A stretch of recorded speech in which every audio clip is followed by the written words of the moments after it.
على سلامتكم. ناس بكري كانت الصنعة والخدمة تاخذ من وقتهم الشيء اللي يخلي بنادم من الصباح للتياح وهو شادد في رزقه، وساعات ينسى حتى الطعام. ومن جملة ما يحكيوا على أسواق طنجة المعروفة والعامرة. طنجة قال لك فيها صنايعية من كل نوع وحرفة، وأسواق فيها الآلوف المؤلفة من العباد والتجار يتلموا كونفة في محل ويتعاونوا على هم الزمان، والشميعة تاخذهم الخدمة وما عادش ينجموا يخرجوا من حوانتهم. في نهار من النهارات واحد من صناع سوق البلاغجية جاته فكرة ما تخرش المية. قالوا لهم يزينا من الخبز والزيت والزيتون، اكلينا وملينا وعندي ليكم دبارة زوينة. الحاصل لما اصحابه قالوا لهم كل واحد يعطي نصيبه من الصباح، نعمروا قلة مرة بالدجاج مرة باللحم مرة بالحوت، ونفوعوها على كيف كيفك، نحطوها كل مرة طيب في كفالة واحد فينا، وما يجي وقت الفطور لما تكون حاضرة وهو كان ياكلوا حويجة سخونة وبنينة وما نهملوش خدمتنا. الفكرة عجبت الرجال وشراو القلال وعمروها وفوحوها، وكل يوم يعينوا بيناتهم واحد نصاب،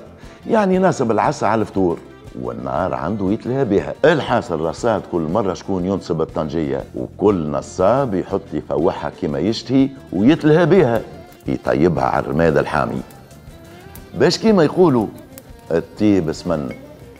هيا بخاطركم.